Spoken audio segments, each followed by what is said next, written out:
चाहे कौन सा, दैट इज सेरेब्रम। आप लोगों की उम्र में बस ये काम का है आपके, ये नहीं तो कुछ नहीं। सेरेब्रम जिसे हम बोलते हैं प्रमस्तिष्क, ये नहीं तो कुछ नहीं। ये डिसाइड करेगा आप कितने इंटेलिजेंट हो, आपकी विल पावर कैसी है, आपकी मैथमेटिक्स कैसी है, आपकी रीजनिंग कैसी है, ये बताएगा। ठीक है, चलिए। तो सेरेब्रम को कहा जाता है हायर माइंड। हायर का मतलब है उच्च दिमाग, भैया यही है सबसे हाई, हायर माइंड, उच्च दिमाग। इन सब में ऊंचा दर्जा इसी को देंगे हम, क्योंकि यही है तो आप में मेमोरी है, यहाँ पर मेमोरी बनेगी भी, मेमोरी स्टोर भी होगी। ये नहीं तो आपके दिमाग खाली हो जाएगा, एकदम कुछ भी नहीं है ना। चलिए नेक्स्ट आप बताओगे, इट इज द लार्जेस्ट सब part of human body, largest सब पार्ट ऑफ ह्यूमन ब्रेन, ऐसा लिख दो। यह है मानव के मस्तिष्क का सबसे बड़ा उपभाग है। बता चुकी हूं मैं इस चीज कि अप्रोक्स 2/3 भाग में कौन सा ब्रेन होता है, तो मैंने बताया था सेरेब्रम होता है, सबसे बड़ा है। ठीक है,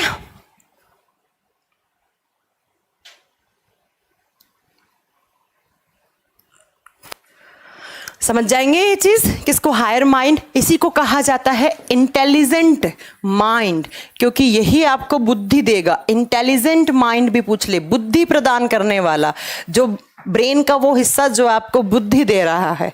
ठीक है, इंटेलिजेंस इसी की वजह से आएगी। अब ये जो ब्रेन है इसको हम 2 हिस्सों में बांटते हैं। इस ब्रेन के हिस्से को हम 2 हिस्से में बांटते हैं, जरा ध्यान से इस चीज को समझना अच्छे से। ऐसे इसको हम 2 हिस्से में बांटते हैं, एक हिस्सा इधर वाला और एक इधर वाला।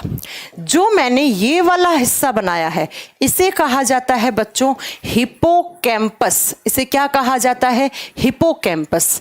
सेम नाम हिंदी में है। मैंने कहा कि सेरेब्रम को मैंने 2 हिस्सों में, मैम डीपी सर का तो सेरेब्रम बहुत हाई होगा। अच्छा ऐसा क्यों? क्योंकि डीपी सर की मैथ्स अच्छी है इसलिए कह रहे हैं आप? डीपी सर की मैथ्स सच में बहुत अच्छी है, स्पेशली एडवांस मैथ्स। बहुत सारे टीचर मुखर्जी नगर में ऐसे हैं जो टीचर हैं और जो डीपी सर से पढ़ते हैं फिर पढ़ाते हैं वो। ये बात मैं बोल रही हूँ तो सच्ची बोल रही हूँ, मुझे झूठ बोलने की ज़रूरत नहीं है। यहाँ पे बहुत सारे टीचर हैं क्योंकि डीपी सर अपना कंटेंट बहुत अपडेट करते हैं और ये एक अच्छे टीचर की खासियत होती है कि वो अपना कंटेंट अपडेट करता रहना चाहिए उसे। तो बहुत ही अच्छे टीचर जिन्हें मैं जानती हूँ, जो मेरी नज़र में मैथ्स के अच्छे टीचर हैं, वो भी डीपी सर के कंटेंट की तारीफ़ करते हैं। तो सच में कंटेंट अच्छा होगा। मुझे तो नहीं आती है मैथ्स, तुम लोग पढ़ के देखोगे, तुम लोग मुझे रिव्यू दे सकते हो। बस उनकी एक ही कमी है डीपी सर की, जो मैं उनको भी बोलती रहती हूँ, वो रेगुलर बहुत कम रहते हैं। जैसे लास्ट टाइम भी अगर मैथ्स के बैच की बात करूँ तो उसमें बहुत छुट्टियाँ बहुत करते हैं बस वो। लेकिन अब नहीं कर रहे हैं बिल्कुल भी छुट्टियाँ, अब एकदम रेगुलर, सबसे ज़्यादा रेगुलर टीचर वही हैं अभी। लेकिन बीच में उन्हें कोरोना हो गया था तो उन्हें छुट्टी लेनी पड़ी, वो तो एक जेन्युइन सी प्रॉब्लम है। चलिए आइए यहाँ पर मैंने कहा सेरेब्रम को हम 2 हिस्से में बांटते हैं। इसका इधर वाला हिस्सा जो छोटा है उसे हिप्पोकैम्पस कहा जाता है और ये वाला हिस्सा, इस पूरे हिस्से को कहा जाता है सेरेब्रल कॉर्टेक्स। इसे कहा जाता है सेरेब्रल कॉर्टेक्स। हिंदी में सेम नाम है, कोशिश करना इसको इंग्लिश में ही लिखो क्योंकि इंग्लिश में ही लिखा हुआ आता है। तो एक हिस्सा सेरेब्रल कॉर्टेक्स जो बड़ा है और जो छोटा है उसे हिप्पोकैम्पस कहा जाता है।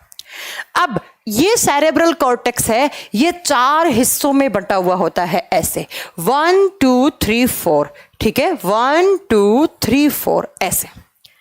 और है ना, 1 2 3 4, इन्हें कहा जाता है लोब। देखो बच्चों, लोब क्या होता है, ध्यान से सुनना।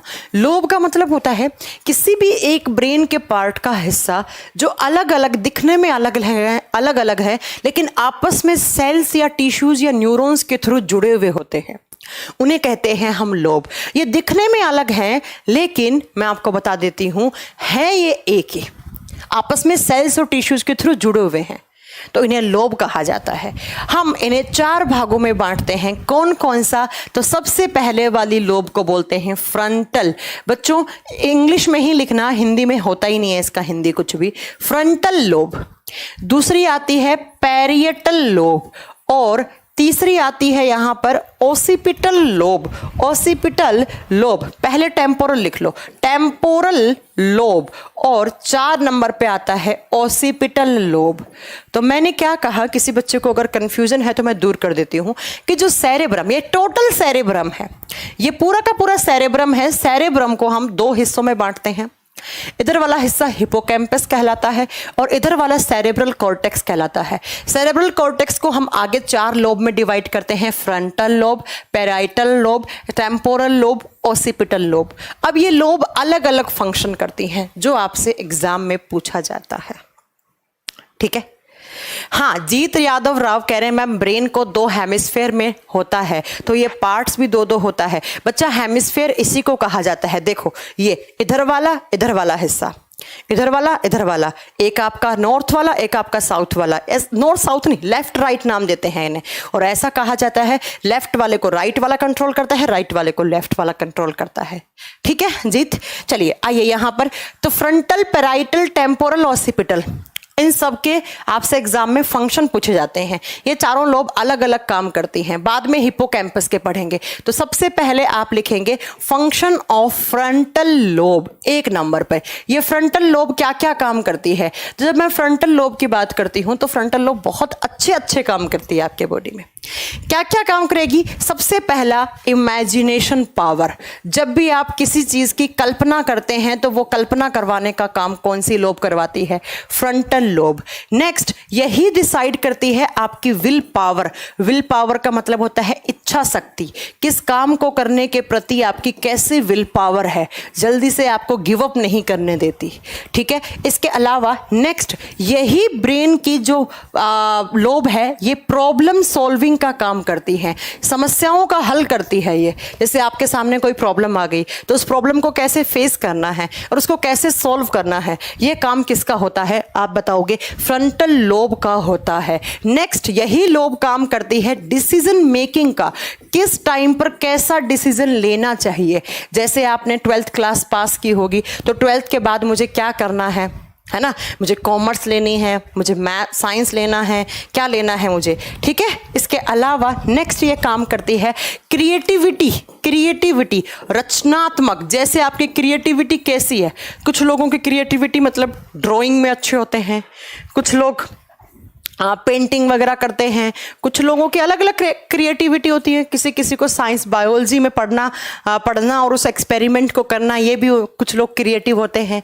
ठीक है, नेक्स्ट आप बात करोगे इसके अलावा ये पर्सनैलिटी डेवलपमेंट का भी काम करवाती है। हर इंसान की एक अलग पर्सनैलिटी है, किसी की भी सेम तो है नहीं। व्यक्तित्व विकास आपका पर्सनैलिटी डेवलपमेंट का काम करवाता है। मेरी पर्सनैलिटी अलग है, आपकी अलग है, किसी तीसरे इंसान की अलग होगी, किसी चौथे इंसान की पर्सनैलिटी अलग होगी। तो ये पर्सनैलिटी डेवलपमेंट का भी काम करवाता है। ये थॉट्स, सोचने की शक्ति यही होती है, थॉट्स। तो अगर आपसे एग्जाम में क्वेश्चन पूछ ले कि हमारा कौन सा ब्रेन है जो थॉट्स पर काम करता है, हमारे ब्रेन में जो थॉट्स आती हैं उनको सोचने का, उनको समझने का काम कौन करवा रहा है? Frontal lobe. और फ्रंटल लोब किसका हिस्सा है? सेरेब्रम का। नेक्स्ट, कंसंट्रेशन पावर, एकाग्रचिता शक्ति जिसे आप बोलते हैं, कंसंट्रेशन पावर, इसको भी आपका फ्रंटल लोब कंट्रोल करता है। आपसे एग्जाम में कैसे क्वेश्चन आएंगे? तो एग्जाम में सीधा क्वेश्चन आता है कि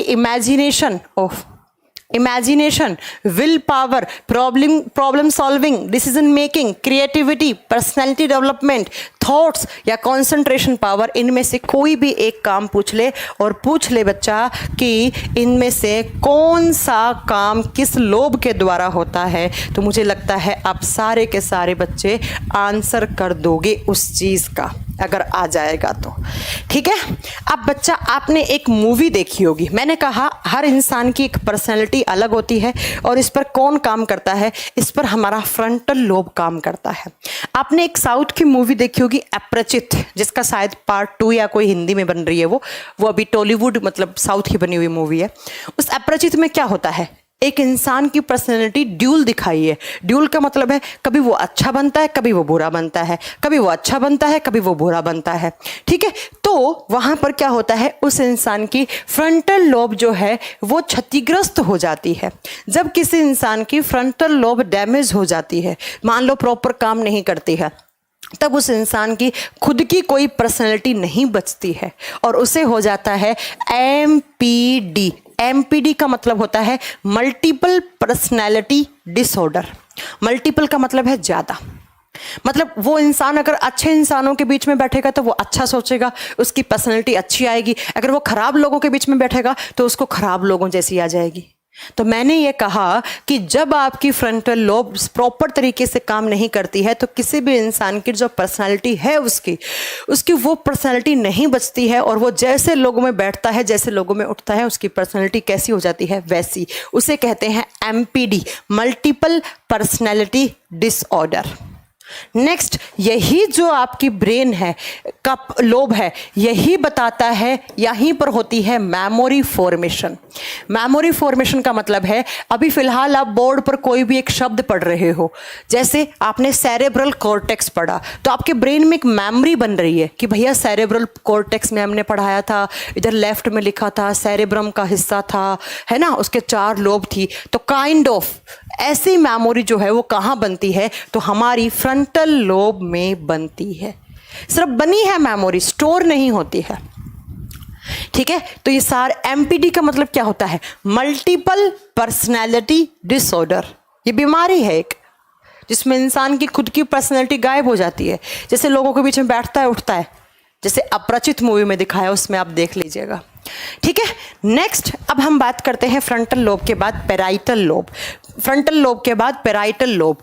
नेक्स्ट मैं बात करती हूँ, मैंने नर्वस सिस्टम के नोट्स अपलोड करवा दिए हैं, कल ही करवाए हैं, और अगर किसी बच्चे के पास पुराने वाले नोट्स हैं तो वहाँ पर ऑसिपिटल और टेम्पोरल लोब अलग लिखा हुआ है, तो प्लीज़ करके उसे सही कर लेना। मैंने चेक नहीं किया था, उसे ऐसे अपलोड करवा दिया था, लेकिन मैंने जो कल नोट्स मैंने अपलोड करवाए हैं वो 110% उसको मैंने प्रूफ रीडिंग करके ही, बच्चे ने बना कर दिए थे नोट्स लास्ट टाइम, तो मैंने ऐसे ही डाल दिए थे। मुझे लगा बच्चा सही लिखेगा, उसने पता नहीं कुछ उल्टा, ऑसिपिटल की जगह टेम्पोरल लिख दिया, टेम्पोरल की जगह उसने ऑसिपिटल लिख दिया।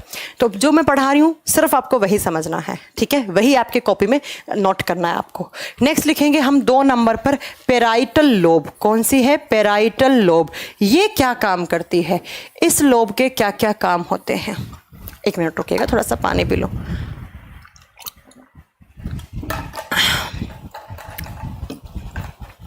सबसे बड़ा काम जो करती है, ये करती है storage of language. Storage of language. Language का मतलब होता है हिंदी, इंग्लिश, मराठी, जो भी लैंग्वेज आप बोलते हैं, इसको हिंदी में लिखेंगे भाषाओं का संग्रह है। यहाँ पर जितनी भी लैंग्वेज होती हैं उनका स्टोरेज होता है। तो आप जो भी लैंग्वेज बोल रहे हैं, जैसे आप राजस्थानी हैं तो राजस्थानी लैंग्वेज बोल रहे हैं, या आप पंजाबी है तो पंजाबी लैंग्वेज, क्योंकि यहाँ पर आपकी लैंग्वेज स्टोर है कहाँ पर, पैराइटल लोब में। और ये धीरे धीरे बनती हैं, जिस माहौल में, जहाँ पर भी आप जिस शहर में पले बड़े हैं उसके हिसाब से आपके घर में क्या क्या भाषा बोली जाती है उसी हिसाब से। ठीक है, अब हम बात करते हैं नेक्स्ट ये क्या काम करती है। नेक्स्ट ये काम करती है कम्युनिकेशन। कम्युनिकेशन का मतलब होता है कम्युनिकेशन, सामंजस्य, एक दूसरे से कम्युनिकेशन करना। जैसे मैं आपसे बोल रही हूँ, आप 2 दोस्त आपस में मिलते हो तो आपस में कम्युनिकेशन करते हो चीज़ों को। ठीक है, नेक्स्ट ये काम करता है लॉजिकल रीजनिंग पर। लॉजिकल रीजनिंग का मतलब है, आप रीजनिंग पढ़ते हैं जिसमें लॉजिकल वाला पार्ट पढ़ते हैं, तो कैसा आप किस समय कहाँ पर लॉजिकली रीजनिंग को अप्लाई करते हैं। इसके अलावा ये काम करता है डिस्टेंस एंड डायरेक्शन पर।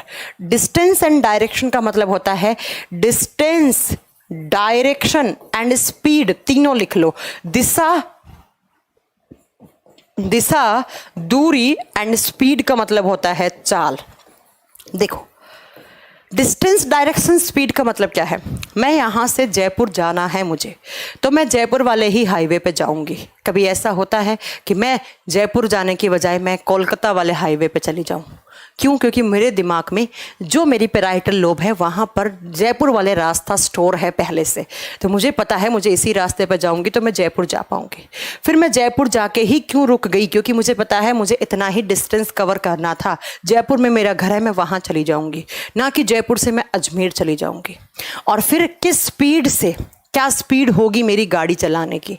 तो अगर मैं ये बात कहूँ एक लाइन में कि जब आप कभी भी गाड़ी चलाते हैं, आप कोई भी व्हीकल ड्राइव कर रहे हैं, तो उस समय आपके पैराइटल लोब का स्ट्रांग होना बहुत ज़रूरी है।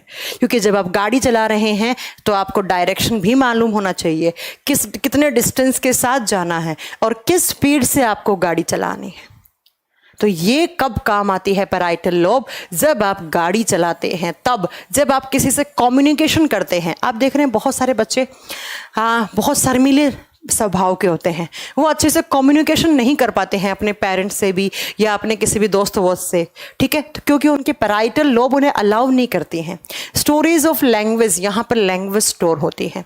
आपने एक मूवी देखी होगी तारे ज़मीन पर, देखिए आपने तारे ज़मीन में उस बच्चे को देखा होगा आपने। उस बच्चे को एक बीमारी होती है जिसको बोलते हैं डिसलेक्सिया, जिसे क्या बोला जाता है? डिसलेक्सिया। अरे चल जा भाई। डिसलेक्सिया में तारे ज़मीन पर जो बच्चा दिखाया है, उस बच्चे का कम्युनिकेशन बिल्कुल भी नहीं होता है, वो अच्छे से कम्युनिकेट नहीं कर पाता है और वो एकदम हिचकिचा के बोलता है, लोगों से डरता है और उसे बहुत सारी चीज़ें, बहुत सारे वर्ड्स बहुत ही मतलब उसको समझ में भी नहीं आता है एकदम। मतलब उसमें आप देखोगे तो आप ये बोलोगे कि उसका ब्रेन अच्छे से विकसित नहीं हुआ है। तो जब आपकी पैराइटल लोब ढंग से काम नहीं करती है तो आपको एक बीमारी का सामना करना पड़ सकता है जिसे डिसलेक्सिया कहा जाता है ना। देखी होगी आपने ये मूवी। तो पैराइटल लोब का डिसऑर्डर है वो बच्चा ना ही तो प्रॉपर किसी एक लैंग्वेज पे उसका कमांड ही नहीं होता है ना, क्योंकि उसके ब्रेन के अंदर जो पैराइटल लोब है उसमें जो लैंग्वेज स्टोर्स थी उन पे अच्छे से कमांड नहीं बन पा रहा है उसका। तो आप बताएंगे कि जब पैराइटल लोब डैमेज हो जाती है तो डिसलेक्सिया नामक रोग से इंसान ग्रसित हो सकता है। तो ये दो लोब हो गई।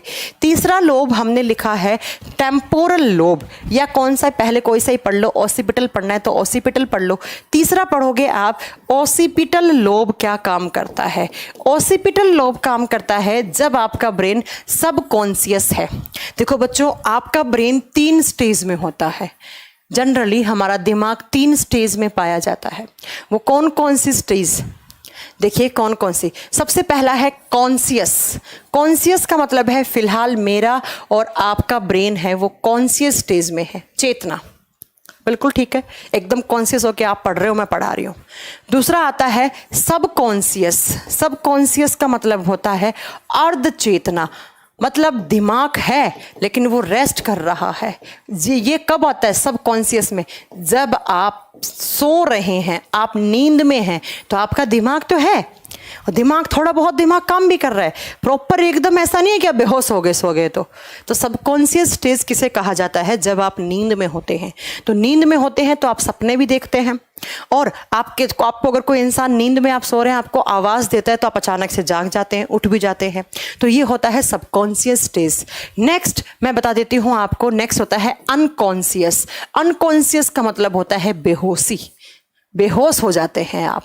तो अगर मैं बात करती हूँ कि ये ऑसिपिटल लोब कब काम करता है, जब आप सबकॉन्शियस स्टेज में हैं तब ये काम करता है। और सबकॉन्शियस का मतलब क्या है? दिमाग है, हल्का फुल्का रेस्ट कर रहा है। जब आप सो रहे हैं तो ज़्यादा कुछ काम नहीं कर रहे हैं, ज़्यादा एनर्जेटिक काम नहीं कर रहे हैं आप, तब आपका ब्रेन सबकॉन्शियस स्टेज में है, तब ऑसिपिटल लोब ज़्यादा काम करता है। जब आप नींद में हैं, स्लीपिंग, नींद में हैं, तब आपका ये ब्रेन काम करता है। अब तब ये क्या काम करता है ये ऑसिपिटल लोब? तब ये विजुअल सेंसरी एरिया को पहचान करवाता है। और विजुअल सेंसरी एरिया का मतलब क्या होता है? आप नींद में हैं और नींद में आप अपने आप को क्या समझ रहे हैं?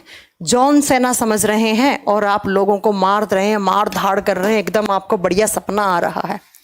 तो जब आपके बॉडी में ड्रीम फॉर्मेशन होता है, सपने देखते हैं आप नींद में, तो नींद में जब आप सपने देखते हैं तो आपकी आंखों के आगे जो इमेज, जो विजुअलाइजेशन होता है, तो वो सारे सेंसरी जो एरिया है उसे क्या बोलते हैं, उस टाइप की विजुअल एक्टिविटी को कहाँ कहाँ कौन सा ब्रेन का लोब करवाता है, ऑसिपिटल लोब।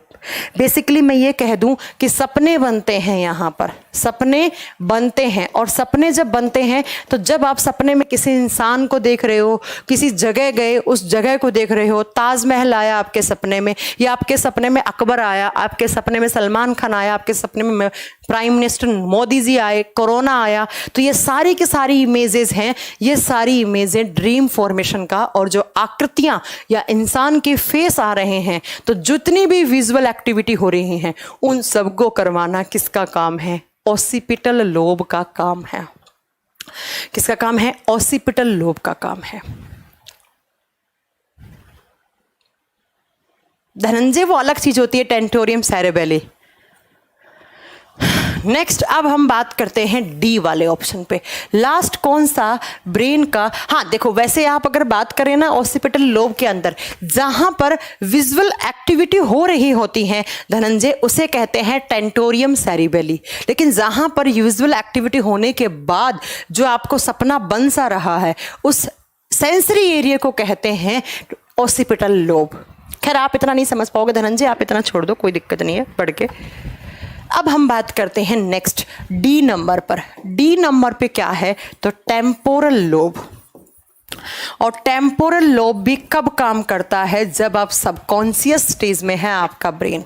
ये भी कब काम करता है, जब आप सबकॉन्शियस स्टेज पे है आपका ब्रेन, मतलब आप स्लीपिंग मोड में हैं। स्लीपिंग का मतलब है आप सो रहे हैं। अब जब सो रहे हैं तो उस समय ऑडिटरी सेंसरी एरिया यही फील करवाता है। ऑडिटरी सेंसरी एरिया, ऑडिटरी का मतलब क्या हो गया, यहाँ पर सुनने वाले सेंस। जैसे आप सो रहे हैं, आपको आपकी मम्मी ने आवाज दी तो आप उठ जाते हैं, तो वो जो आवाज आपके कानों में सुनाई पड़ी है बाद में उसको नींद में सुनाना, नींद का मतलब है सबकॉन्शियस स्टेज में आपको सुनाकर पहचान करवाना, पहचान करवाना कि भैया ये आवाज मेरी मम्मी की है और क्या आवाज दे रही हैं। तो इस टाइप के जो ऑडिटरी सुनने वाले सेंस होते हैं, कब, जब आपका ब्रेन अर्ध चेतना में है। अभी कॉन्शियस हूं मैं, तो सुनने वाला काम किसके पास जा रहे हैं, मिड ब्रेन के पास, जो मैं पढ़ा चुकी हूँ आपको। लेकिन जैसे ही मैं सो जाऊंगी, सोने में मेरे को अचानक से कोई आवाज दे रहा है, जैसे बहुत सारे लोगों को सोते समय भूतों की आवाज सुनती है ना, तो वो सारे एक्टिविटी होती हैं। मतलब जब आप सो रहे हैं, मतलब आपका ब्रेन सबकॉन्शियस स्टेज में है, तब आपको कोई आवाज देता है, तो उस समय आपको जो भी आपके आवाज आ रही है उस आवाज को समझना कि किसकी आवाज है, क्या है आवाज, क्या आवाज मुझे दी गई है, मम्मी की आवाज है, पापा की आवाज है, और क्या कह रहे हैं वो, उठने का कह रहे हैं, कोई काम कह रहे हैं, क्या कह रहे हैं। उस समय जो आपके जितने भी आपके हियरिंग जो क्या कहते हैं एक्टिविटीज हैं, वो सारी होती हैं टेम्पोरल लोब में। तो अगर मैं बात करती हूँ जब सपने बनते हैं तो ऑसिपिटल और टेम्पोरल लोब दोनों ही ज़्यादा एक्टिवेट होती हैं। वैसे तो चारों ही होती हैं जब सपने देखते हैं आप तब, लेकिन ज़्यादा एक्टिवेट ऑसिपिटल और टेम्पोरल होती है। ठीक है, अब हम बात करेंगे, देखिएगा मेमोरी यहाँ बनी फ्रंटल में, यहाँ पर आपने कोई भी स्टोर की किसी चीज़ को, लैंग्वेज को स्टोर किया, यहाँ पर आपने क्या किया, कोई सपना वगैरह देख लिया, यहाँ पर कोई आपने आवाज़ सुन ली। अब जितना भी कुछ अलग अलग चीज़ें हो रही है ना आपके बॉडी में, अब अगर मैं बात करती हूँ इनका हार्ड डिस्क, ये स्टोर कहाँ होती हैं, तो जितनी चीज़ें फिल्टर होकर स्टोर होनी चाहिए तो यहाँ पर आ जाती हैं वो। इसे कहा जाता है हिपोकैम्पस को, हमारे ब्रेन का हार्ड डिस्क। जैसे हमारे कंप्यूटर में हार्ड डिस्क होता है बच्चों, कंप्यूटर का हार्ड डिस्क, अगर कंप्यूटर का हार्ड डिस्क निकाल लूं तो क्या होगा, कंप्यूटर में कुछ बचेगा ही नहीं। कंप्यूटर का सारा डेटा हार्ड डिस्क में है तो आ गया बाहर। ठीक है, तो अब क्या होगा, तो आप बताओगे बच्चा,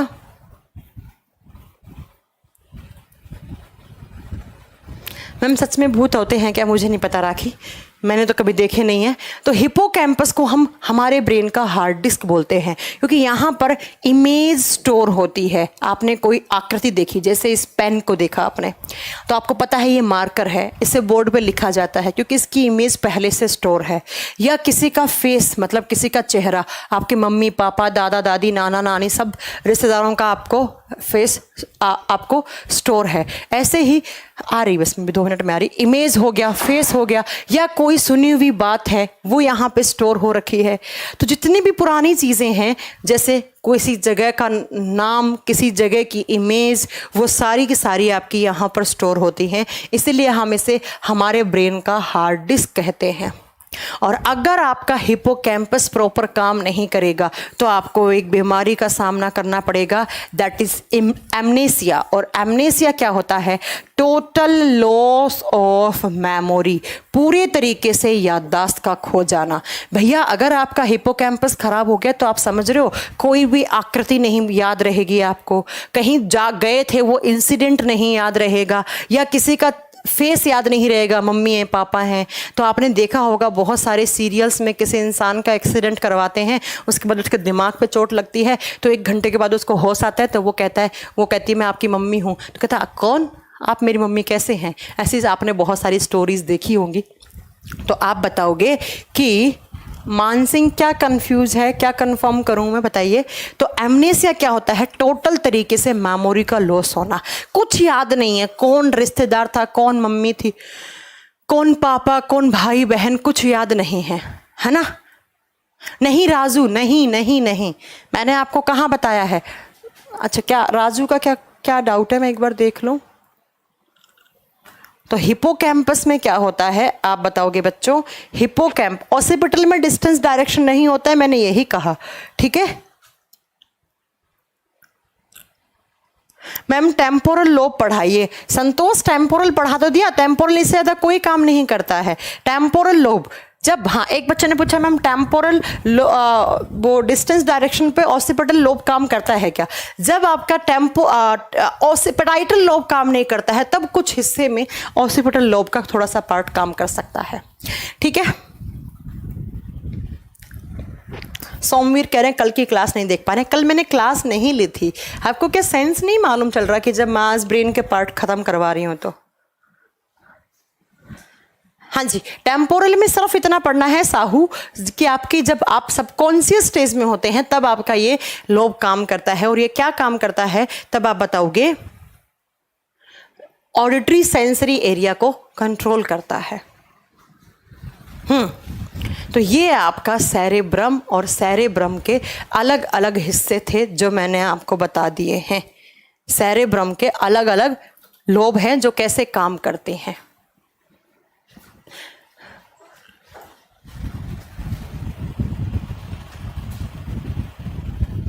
मैंने कहा ना जो नोट्स हैं उनको प्लीज थोड़ा सा उसमें ठीक कर लेना, ठीक है। नोट्स में शायद एक मिस्टेक हो रखी है। नोट्स में शायद जहां तक मुझे याद है कि ऑसिपिटल लोब में डिस्टेंस एंड डायरेक्शन लिखा हुआ है, ऐसा ही कुछ है ना। तो वो आपके पास पुराना नोट्स है। तो मैं आप लोगों को यही कहूंगी कि आप पुराने नोट्स नहीं, जो मैंने कल आपके नोट्स डलवाए हैं उनको डाउनलोड कर लीजिएगा नर्वस सिस्टम के टोटल, और उन्हें अच्छे से नोट कीजिएगा।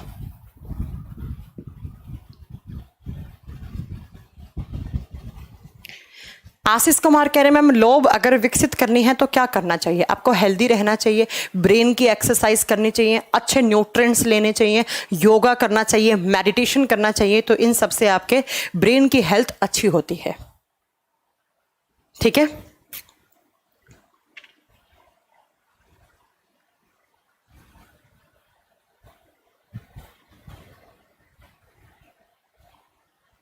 ग्रहण पिंड किसे कहते हैं? ये क्या होते हैं ग्रहण पिंड? ये तो शायद आप ज्योग्राफी में पढ़ते होंगे, मैं कहाँ से बताऊं। देखो प्रदीप कुमार का एक डाउट है कि मैम हमारे ब्रेन के 2 हिस्से कैसे होते हैं? भैया ब्रेन इसके अंदर है, आपके क्रैनियम के अंदर। तो देखो ये बीच से सेंटर हो गया एक लाइन, और यहाँ पर ऐसे आपका ब्रेन 2 हिस्सों में बंटा हुआ है। ये इसको लेफ्ट हेमिस्फीयर बोलेंगे, इसे राइट हेमिस्फीयर बोलेंगे, ठीक है। अभी भी आपको डाउट है? मतलब मैंने इतने इजी तरीके से आपको सब कुछ पढ़ा दिया, उसके बाद भी आपको डाउट बन रहा है, बताइए। है ऐसा कैसे काम चलेगा? एक एक चीजें अलग अलग पढ़ाया है। हाँ, अब आप डाउट पूछिएगा।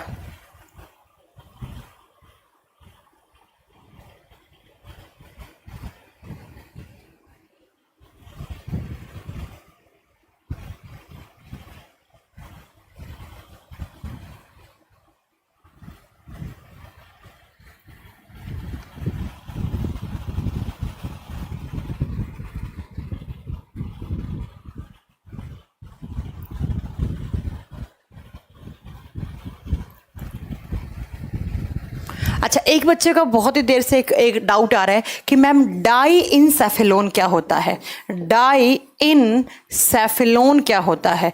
बच्चा वैसे तो इतना डिटेल में आपको पढ़ने की ज़रूरत नहीं है, MBBS वगैरह में पढ़ने की ज़रूरत होती है, मैं आपको बता देती हूँ डाइंसेफेलोन क्या होता है।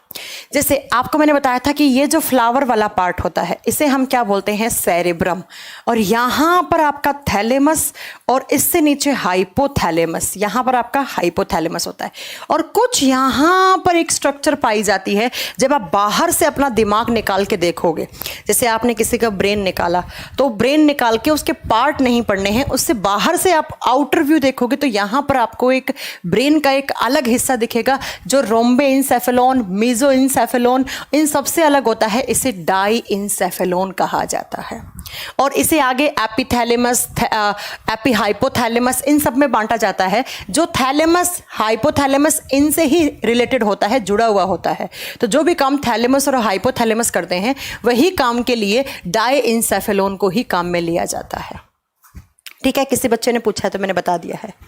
Hippocampus which part of brain, Mansingh, hippocampus is the part of cerebrum. भैया सेरेब्रम को दो हिस्से में बांटा ना आपने, इधर वाला हिपोकैम्पस, इधर वाला सेरेब्रल कॉर्टेक्स। सेरेब्रल कॉर्टेक्स में क्या है तो आप बताओगे दो टाइप के क्या है यहाँ, सॉरी 4 टाइप की क्या है यहाँ पर, लोब है, लोब है। मैम सेरेबेलम के बारे में बताइए। शुभम विश्वकर्मा क्यों बताऊं, क्योंकि पहली क्लास में सेरेबेलम पढ़ाया था। ठीक है तुम्हारा दिमाग कि दिमाग पढ़ के तुम्हारा दिमाग ही उल्टा चला गया है, पढ़ा चुकी हूं। यस सुरभि शर्मा, आपका आंसर यस है। रोसे सिक्स सेंस कुछ नहीं है, six sense over thinking, over imagination का एक रिजल्ट है जहां तक मुझे लगता है।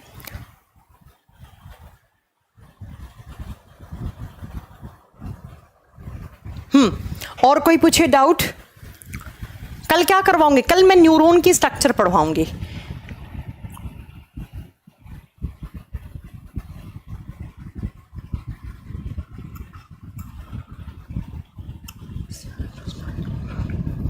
मैम हमारे ब्रेन में कौन सा, ब्रेन की मेम्ब्रेन का क्या काम होता है? ब्रेन की मेम्ब्रेन ब्रेन को प्रोटेक्शन प्रोवाइड करती है। ये पढ़ा चुकी हो तुम लोग, पढ़ाई हुई चीज़ों में कैसे कैसे बातें पूछते हो। मैम हमारे ब्रेन में ब्लड के अलावा कोई फ्लूइड होता है क्या? बिल्कुल होता है, ब्रेन स्पाइनल फ्लूइड बोलते हैं उसे, ब्रेन स्पाइनल फ्लूइड। जो ब्रेन की मेम्ब्रेन्स होती हैं तीनों, उनके बीच में भी होता है। हमारे ब्रेन में और स्पाइनल कॉर्ड में जो फ्लूइड होता है उसे कहा जाता है brain spinal fluid, spinal fluid. ये फ्लूइड भी क्या करता है, हमारे ब्रेन को प्रोटेक्शन प्रोवाइड करने में और न्यूट्रिएंट्स को सप्लाई करने में काम आता है।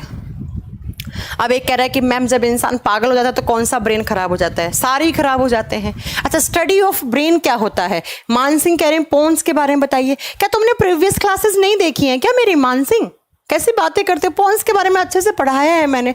स्टडी ऑफ ब्रेन न्यूरोलॉजी होता है, ब्रेन के बारे में स्टडी करना न्यूरोलॉजी कहलाता है। नीरज कुमार निराला, आपका कमेंट पढ़ तो रही हूं। पोन्स के बारे में पढ़ा चुकी हूं, सेरेबेलम के बारे में पढ़ा चुकी हूं, मेडुला ऑब्लंगाटा के बारे में पढ़ा चुकी हूं, सब तो पढ़ा चुकी हूं। सारे ब्रेन के पार्ट हो चुके हैं। प्रीवियस लेक्चर एक बार जाकर ध्यान से बैठकर पढ़ लीजिए। अब मैं कल पढ़ाऊंगी आपको न्यूरॉन की स्ट्रक्चर, स्ट्रक्चर ऑफ न्यूरॉन, ये हम कल पढ़ेंगे, स्ट्रक्चर ऑफ न्यूरॉन। क्योंकि न्यूरॉन क्या होता है इसके बारे में कल बात करेंगे। न्यूरॉन होता क्या है, उसे क्यों पढ़ना पड़ा है, तब हम बात करेंगे कल। अरे बाप रे, ठीक है चलिए। तो कल मैं न्यूरॉन और न्यूरॉन की स्ट्रक्चर के बारे में पढ़ाऊंगी। ठीक है चलिए, thank you so much, thank you so much.